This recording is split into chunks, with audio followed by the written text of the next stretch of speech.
We have none other than Mr. AI, Michael Albada. What's going on, Michael? Hey, it's great to be here. Thanks so much for having me on the podcast. This is a big deal, big deal. You know why? Because this is your first ever podcast, and man, you are going to go up from here. How does that sound? I'm excited about that. It's amazing to me. I haven't been on one before because what you have to say is unbelievable. People don't know. People haven't really caught on to AI. I don't think really to the extent they will down the road. And you and AI and security, it's a big deal. And so this is going to be a half an hour that's going to be action packed. Thanks again for being here. No, it's an absolute pleasure to be here. All right. I haven't really prepped you, really. So I'm going to ask some hard questions. And I know you can think on your feet. You and I won't know each other well enough that I know you can think on your feet. All right. So why AI and why security? What's your reason? So looking way back, I really think that all of the biggest advancements in the quality of life in humanity comes from improvements in productivity. Fundamentally, that's what it's about. And we have just been through such an incredible era of technical transformation over the last 50, 100 years. We tend to take it for granted, but the pace of innovation is only accelerating. And AI in particular, I came to focus on this because I just think it's the most fascinating topic on the face of the earth right now. There's absolutely brilliant people working in it. And I've been convinced that this is an area that's really going to bring about significant improvements to our quality of life for a very long time. And I think we've had an incredible moment with the arrival of ChatGPT that really made AI personal for people and help people really see we can do something very different than ever before. This is somehow more natural, more intuitive, and more personal. And I think that is going to unlock a significant number of new opportunities across a wide variety of industries. So I really think this is coming to change all of our lives. And it's a very exciting moment, but it's also one that comes with a significant amount of responsibility. We need to make sure that we are designing and building these systems in a way that's really responsible and is going to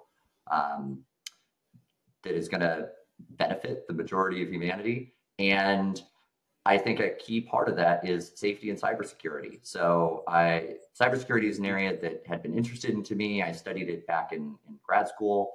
And when I had the opportunity to come and work and apply my experience in machine learning and AI to cybersecurity, specifically at Microsoft, it was a really exciting opportunity. I know that we're only going to be able to build these tools if we're going to be able to build and maintain the trust of the public and the trust of our customers and our friends and family to be able to realize the opportunity and gains from these innovations. And so I just think it's an absolutely critical area.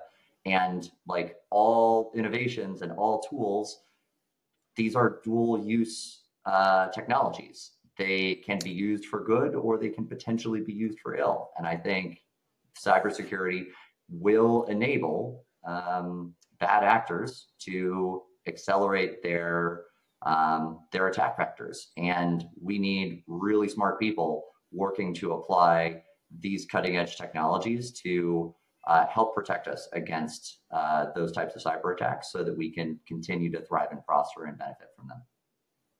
Yeah, there's no doubt you're at the cutting edge, and you've been around since before. Obviously, about a year ago is when AI got big with ChatGPT, and now with Claude, with Gemini, et cetera, et cetera. But so I feel comfortable talking to you about this stuff because you're not just one of the guys who've gotten into AI in the last year. You studied it in school. I mean, you've been around, So let's get to that. Let's get to your background a little bit because I think it's pretty unique and it shows that you're not just a 1-year guru in AI. Hence the reason I call you Mr. AI. But tell us your background. It gives you some credibility.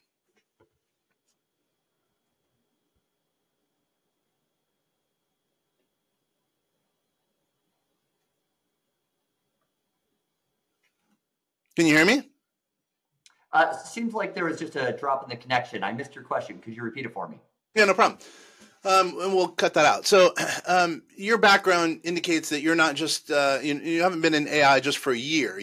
There's so many gurus who are saying, oh, I'm a guru. I know AI. They train people on AI. You've been around. You studied it, number one. Number two, you've been into it a lot longer than, the the latest craze, which is the last year, I'd say, with, Chat GPT and then Gemini and Claude.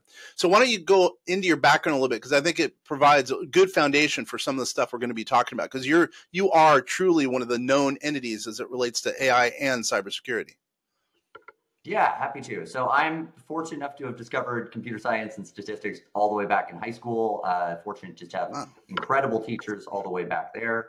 And I then went to Stanford and continued to study computer science and statistics. I went off on a separate trajectory for a while. I was passionate about trying to make the world a better place, and I went and taught in Philadelphia. I did Teach for America for 2 years and taught math in North Philadelphia, and realized we really need to do more to increase opportunities in this country. The gaps between the quality of education we provide in our best and our worst high schools is just, from my perspective, unconscionable. Mm-hmm. And went off and I did a master's in public policy. Certainly took the more technical route, so still, additional statistics and programming and geospatial informatics. Came back and worked as a quantitative analyst at Stanford Research Institute for a year. But I really wanted to use these advanced tools to make the world a better place. But what I found was, working in policy, the work I did, very sophisticated statistics with really brilliant people, went and sat on shelves. And that was just not something that I was happy with. And I wanted to build tools that actually get used and deployed in the real world. And so I decided to go back and do a data science immersive and really deeply enjoyed it. And so I also decided to go back and get a second master's in computer science from Georgia Tech. Worked in startups. The startup I worked at was acquired by Uber. I spent 4 years there working on maps, specifically around destination prediction. I helped train and deploy the first deep learning model for ETA prediction. And then eventually, with the COVID surge, I moved over to join Uber Eats on the recommendation system. So very, very large scale machine learning and deep learning models on geospatial data. After that, I went to ServiceNow and spent a year on training language models for natural language understanding and task automation. And from there, went to join Microsoft. So I've really been in the machine learning, deep learning space for coming up on a decade now, across a pretty wide range of different sort of subdomains within machine learning, but quite a bit of work in natural language processing. So I've been privy to the innovations that have been happening in this space. And it's really hard to even explain the degree of breakthroughs that we have seen. Where natural language processing was in 2014 versus 2018 versus even 2021 to today. It's surprising even to experts within the field.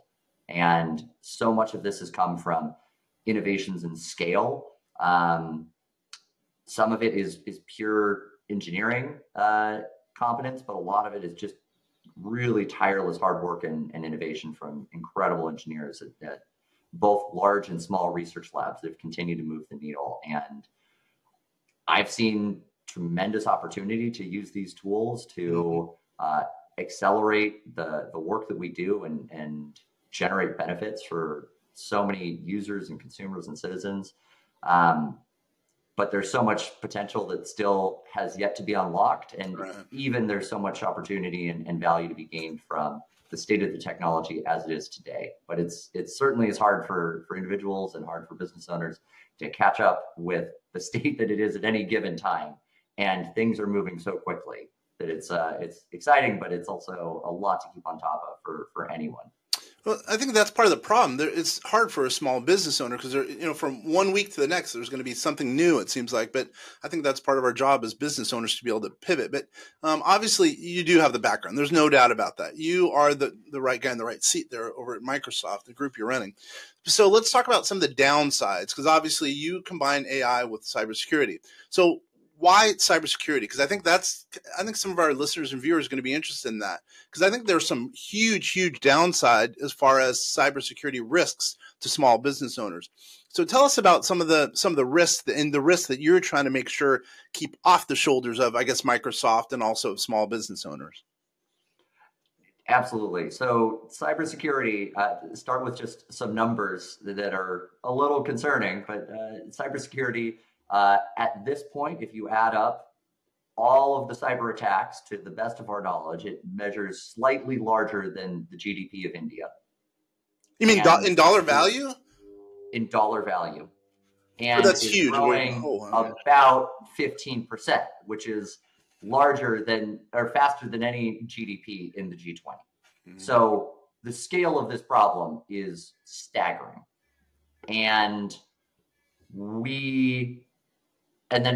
So every single company needs to be aware of this and needs to put the right measures in place.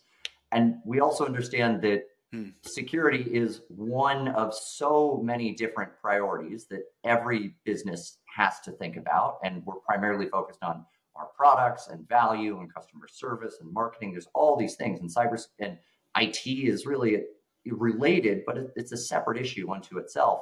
Cybersecurity all too often gets short shrift, and it can then really come back and bite us. And I think especially with the pandemic, we saw this big push towards digital. So there's just a long running secular trend towards greater digitization. And the pandemic forced a whole bunch of companies to go fully remote much faster than they were planning on doing. And not all companies were ready for that digital transition.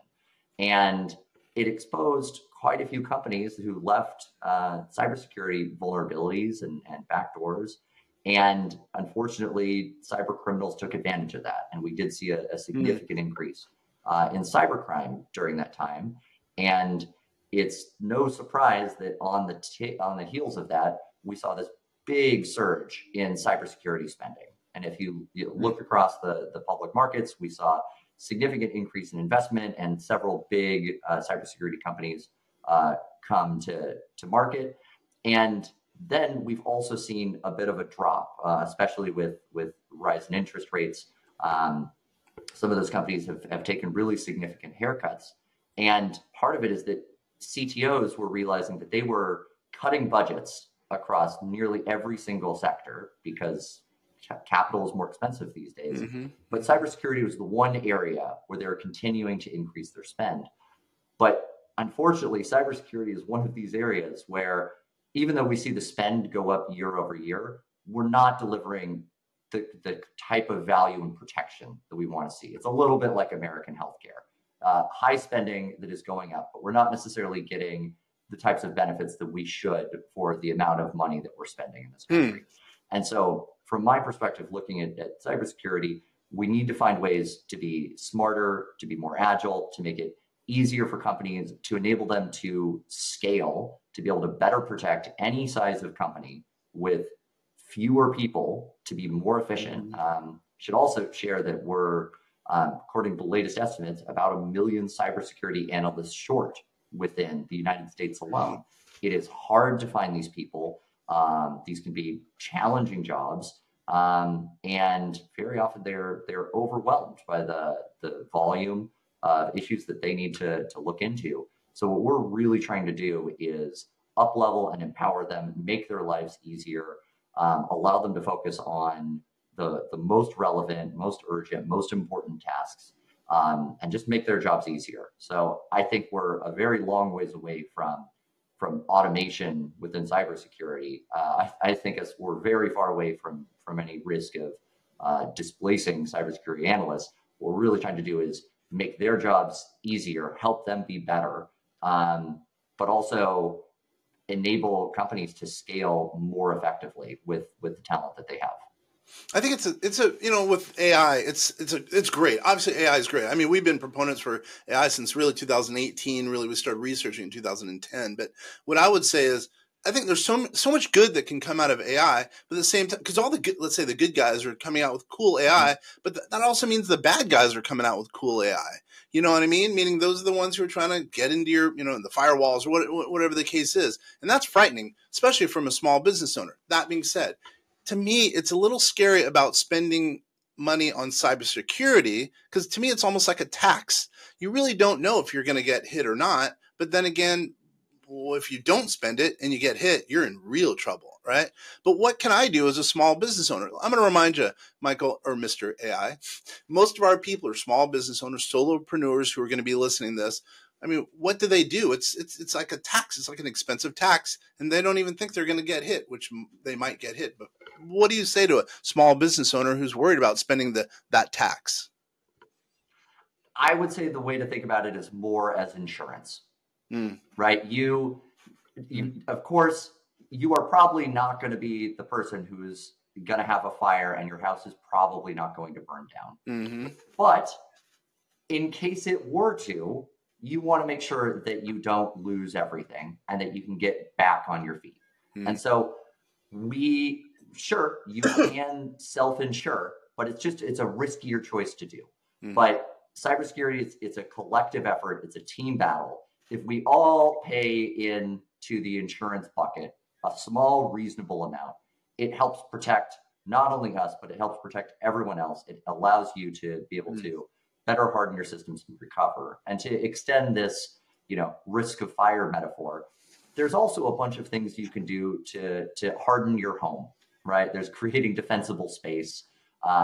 There's fire resistant roofing materials that you can use, potentially switching out natural gas for electric, little things like that can lower your insurance rate, for instance.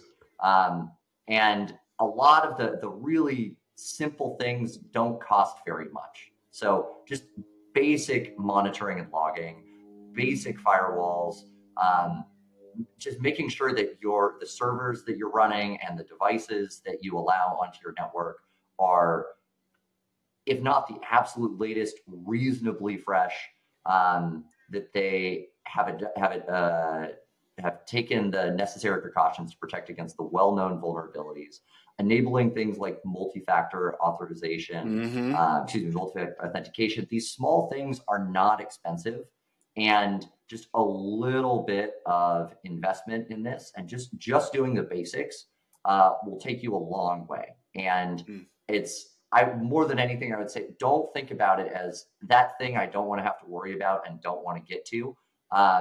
It's just a little bit of work to get things set up, and it can really deliver value in the long term. And you don't want to leave the back door open and really come to regret it. It's just not that hard to take those basic precautions, and you'll be glad you did. And if your business is worth investing your time and effort and care into it, it's also worth the effort to protect it and secure it. All right. So you mentioned MFA, multi-factor authorization. I think that's value. That's a concrete example of something a small business owner could do. I'm going to hold your feet to the fire. What's another thing that you think a small business owner, let's say a solopreneur or real estate agent, should do to make sure that they're kind of making sure that they're safe, quote safe, away from AI attacks or any type of cybersecurity attack or cyber attack? So it really depends on the size and scale of the business. Some of the basic ones, just making sure your email is secure. You'd be surprised by this, but just I'm sure most of your listeners are familiar with phishing and spear phishing attacks, but just a significant amount of losses every year comes specifically from that. So just making sure that your teams are actually up to speed and trained on that and know what to look for is one significant thing. Oh, you mean, hold on. When you say know what to look for, sorry, I'm going to be naive, but I am naive. What do you mean? Give an example, because I think everyone knows there's phishing, but I don't think, obviously people are getting stuck by phishing or getting caught by phishing. So there must be something that's there that people aren't seeing. So give me an example of a phishing expedition, and how do we make sure we don't get caught by that phishing expedition? So phishing expeditions are getting much more sophisticated these days, and generative AI is giving these attackers much better tools to do that. So phishing emails they're effectively fake emails that are designed to look real, Mm-hmm. that are designed to lure you or your employees into sharing information with them. Gotcha. And very often that can be personal information, that can be credentials, that could be bank or financial information. A very classic type of phishing attack is for threat actors that are able to, say, compromise a company email account. Maybe this happens, maybe you don't realize it. They can set up rules to forward your emails out to a separate address that they're able to monitor. Got it. And they're able to then send targeted spear phishing attacks to your employees, say to your billing department, that says that there's some contractor that you have worked with previously with a new payment location, and that they might then start routing those funds out. That would be a very classic sort of financial loss type of cybersecurity attack. Mm-hmm. That's good. That's really good. So what's another example? I like the phishing, I think, is a scary one. What's another example, a concrete example a small business owners should probably try to protect themselves against? Yeah, I mean, another classic one is, as soon as you get to be a multi-employee, even a relatively small business, you probably have some web services, and you probably have some cloud applications. Mm-hmm. You probably have devices that you authorize onto your network. At that stage, I really recommend getting an extended detection and response software. Mm-hmm. Certainly my employer doesn't need any plug. There are plenty of competitors out there, but some extended detection and response so that you can get basic logging and monitoring across each of your servers, across each of your applications, and just start monitoring the traffic so that you can have your IT people, and potentially, if it's time to start hiring a full-time cybersecurity analyst, to keep an eye on that and help you detect and notice anomalies, help you, the software has gotten really sophisticated these days to be able to learn what your ordinary business patterns are and be able to detect when things seem fishy or seem anomalous, whether you start seeing logins from IP addresses or regions that you don't expect, if you start seeing new devices on the network that aren't associated, if you see implausible movements over time. For instance, if one of your employees happens to compromise their credentials in some way, maybe they use a simple password or reuse a password across say a personal account with their work account, and the personal account gets compromised, that credential gets used. And all of a sudden you see them, sign in Los Angeles one day and in Manila, an hour later. That's probably a bad sign. And so you want to be able to detect those types of things so that you can go in, lock down those accounts, roll the credentials. As far as other basics, just requiring secure passwords and requiring that your employees roll their credentials regularly. And especially there's a lot of small business owners here. Make sure that you follow these protocols and procedures yourselves. This is something we see too often is the CEOs or the C-suite don't want to have to deal with the friction. They don't want to deal with multi-factor authentication. They don't want to deal with the credential roles. And you'd be surprised how often it is the C-suite that ends up being a point of failure when it comes to cybersecurity. So just doing the basics, having good passwords, rotating them, having multi-factor authentication, making sure that your software is up to date. Just doing the basics will take you so far. And I know that we're stretched a million different directions these days, but it's an area we really need to pay more attention to, and it will more than pay for itself in terms of its time. You mean my friend who's an executive at a cybersecurity company shouldn't use the same passwords for every single thing that he owns? I do have a friend. I am saying that would be a good idea. I have a friend who does that. He's a big time executive. But anyway, I digress. So, all right, let's kind of change gears a little bit. Talking about artificial intelligence, large language models. That would be, let's say, Claude, Anthropic, or ChatGPT with, OpenAI.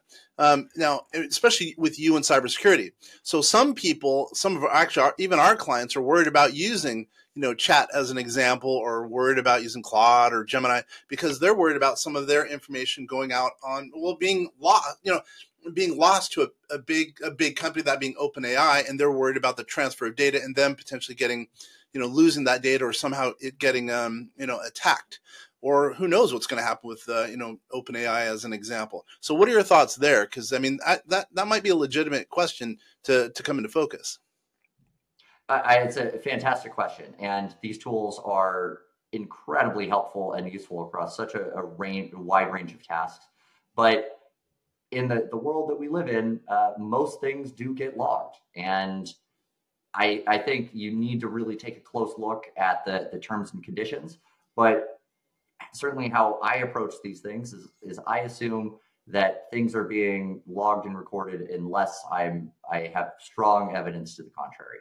Mm-hmm. And so, yeah, I certainly understand for a small business owner, be cautious around the types of policies that you put in place. Also understand your employees want to be more efficient and productive. They may well be going around and using these tools. And so it really is wise to put together an AI strategy for your company and be clear with your employees about what they can and can't and shouldn't use AI for. But it's also because these productivity tools are so helpful, it's probably worth you investing in your own company-centric AI.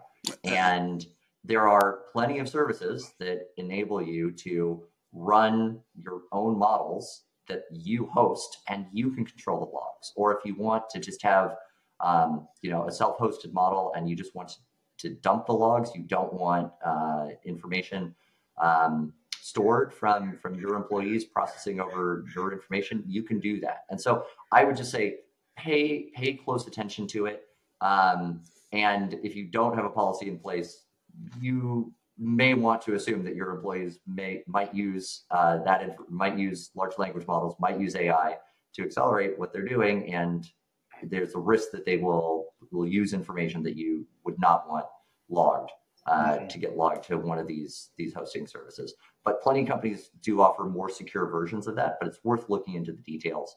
The other thing that's worth keeping in mind is we're also seeing a big series of advancements in small language models. Yeah. So the advancements at the headline have been led by these enormous models, 500, 700 billion, trillion parameter models trained on the entire internet, just enormous amounts of computation and data that go through this and that are also very expensive to serve.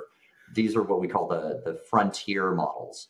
And they really are consistently pushing the bleeding edge of what is possible.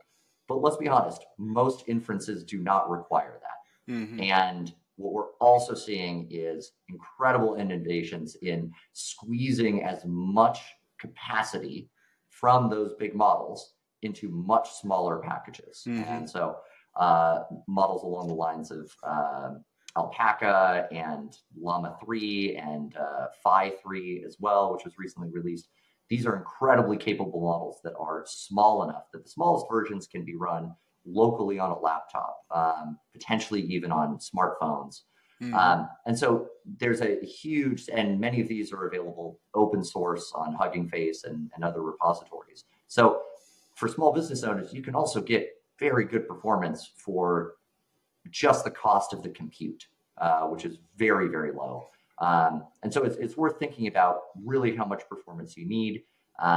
You can, of course, do things like add retrieval augmented generation. So if you have an enormous amount of company documentation or policies, or you have a particular style guide, or just your particular brand that you really want to match, you can adjust these models to better match that and to better leverage that information, and potentially even fine-tune models on your example data to really better match your use case. So I would just say it's really worth thinking about how AI can work for you and your business, how you can personalize it, how much you want to invest, what you want your cost per inference to be. But there's just so much value here. And so just really start thinking about it and what it can do for your business. I totally agree. I mean, people don't realize like theoretically, let's just say the cost of, large language models of doing computing right now, theoretically using AI, theoretically it's high, although it's not, but let's just say it is, right? It's not. I agree with you. But I think down the road, it's going to be so dirt cheap. And why wouldn't a business owner start to learn about it? Start to learn about AI, and then because then you'll be smart, quote smart. So then you'll be able to employ some of the small amount of resources that you'll need to be able to really push yourself ahead as a business owner and be able to compete going forward. I mean, by the way, again, I'm going to remind you, it's just like you say, it's pretty cheap. Why not start getting invested in some of those resources now? Because it'll pay off in the end. In my opinion, if you're not using artificial intelligence now or learning about it, you're going to get lost. You'll probably lose your job to AI or lose your company to AI. So I would say, start doing it now. Start using your resources towards artificial intelligence, using a small language model, just like you're saying, because it's right now is the time. And if you don't, it might be too late. Yeah, I think that's right. I think some of the fears about job loss might get overstated at times, but it's not like we're not going to need lawyers anymore. But lawyers who use AI are probably going to outcompete lawyers that don't. Accountants that use AI are probably going to outcompete accountants that don't. It really can offer you a significant edge. And, I think some of the most slam dunk use cases at this point are code generation or summarization, but also just drafting. I think customer service has a tremendous opportunity. But there's just so many places that can be used to improve your both in individuals' productivity. And I think where we're really moving is company level models that enable your entire team to work more effectively together, that are going to be able to operate across your company processes and really increase the productivity of your entire team. So I agree that the cost per value that you get from AI is already exceptional and is improving significantly. I think already with some of the improvements that we've seen ship across Gemini, across Claude, across OpenAI, not only have their earlier models been great, but the subsequent releases are both better and significantly cheaper on a per inference and a per token basis. And I think we can expect that to continue to fall.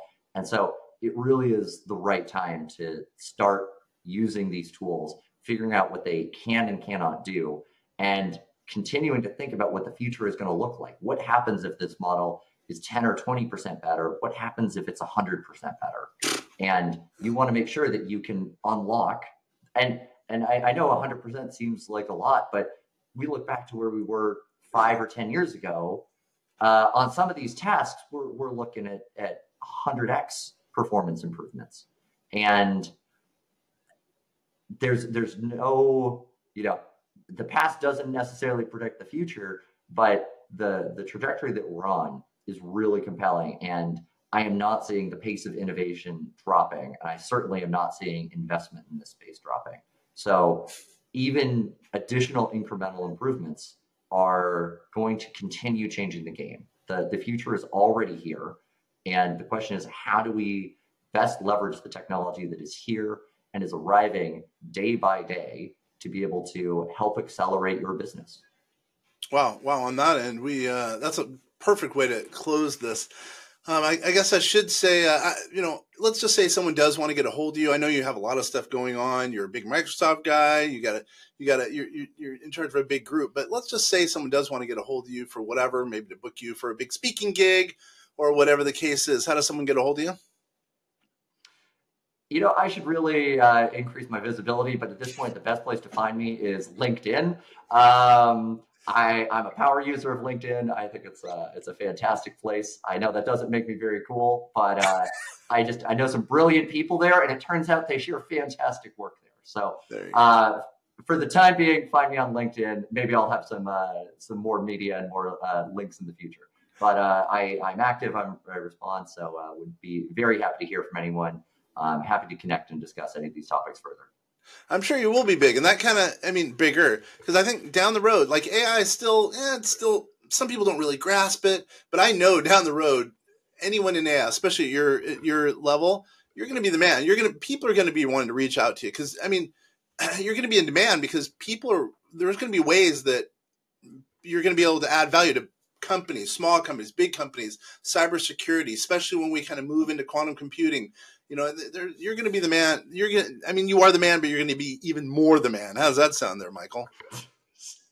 Hey, don't be too generous here. There's so much opportunity here, and it's such an amazing time to be alive. And also, as the tooling keeps getting better, it's easier and easier to unlock this. But I also understand the gap between, you know, where the software and the AI and the tools are and how you plug it into your business and your life and how you deliver value from it. It still remains daunting and challenging. And I know there's some great people who are helping to close that gap. I hope to find ways to make it easier for individuals to extract value and make their lives easier and help their businesses thrive. So I'm sure it's really been a pleasure. You probably heard me when I say I think maybe this is overspoken, but I'll say that I think every business owner now, if they want to truly get ahead and use AI and get ahead in their business or their career, they should spend. I know this is over, you know, maybe a little bit of stretch, but I'll say it. I think they should spend an hour a day using AI because I think that's an investment. That's going to come back way more than that 1 hour actually of spend, number one. Then number two, I think they should sponsor meetups. I don't care if you're an accountant, a real estate agent, or a computer engineer, whatever the case is, they should do meetups and get other people who are interested in that common theme, that being AI, and with you, I will say, cybersecurity. And then three, go to a national meeting of some sort to AI4 or AI5 or whatever the case will be down the road. So, you know, you're rubbing shoulders with people who are interested in that topic, that being AI. And then who knows, maybe you're going to be asked to speak at one of those conferences because you're spending 5 hours a day. You're spending, you know, 1 day a month doing a meetup. I think doing an investment in AI, I think it'll come back numerous fold. I really believe that. I couldn't agree more. And what I would also say is think about how AI can already make your life easier. I think even as someone who works in this field every day, every now and again, I will find some new task that I like, wait a second, could AI help me with this? And I will be surprised by just how much it does that. And that is just pure time savings to me. Yeah. Like so much of it is just having this thought of, it's just sort of a metacognitive step of how am I spending my time? And is any of this repeatable? Is it automatable? Is this something that AI could give me a bad, rough draft for? Yep. And I can't even tell you how much time that has already saved me. So I really, to all of your listeners out there, this is not an extra hour that you need to carve out of a busy day. What Kenner's suggesting here is an hour of savings. Exactly. It is about saving you time. It is not about something else to sink your time into. Yep. And you got to remember that these things compound as well. Right. That now you've saved time on this, it will help you find that next harder thing that AI might also help you benefit from. That will help you unlock that next harder thing that you can also benefit from. And so this is something that I share with my friends who work in other industries. And I know they have certainly benefited from that suggestion. So really, really encourage folks to think about how it can already make your life easier. Yeah, you and I I'm preaching to the choir. You and I obviously have thoughts that are aligned. So, wow, this has been a huge, 30-something minutes. I really appreciate this. And I'm really hoping our listeners and viewers really decide to really employ some of these things we've talked about because it'll add value to their business or maybe even their careers or whatever the case is. And I appreciate you spending time here because it's been really fun for me. And I can tell that some listeners and viewers out there are going to be pretty happy about this. No, these are topics I'm very passionate about, so very happy to discuss it. It's been a pleasure being here on the podcast with you. Thank you so much for having me. You bet. All right, guys. This is Kenner French, Vast Voice, telling business secrets to entrepreneurs. Please go ahead and, if you have any feedback, any questions, or what have you, go ahead and email us at info@vastsolutionsgroup.com. Again, info@vastsolutionsgroup.com. It's totally been a pleasure. By the way, if you need anything, go ahead and stop by our website at vastsolutionsgroup.com as well. Thank you, everybody.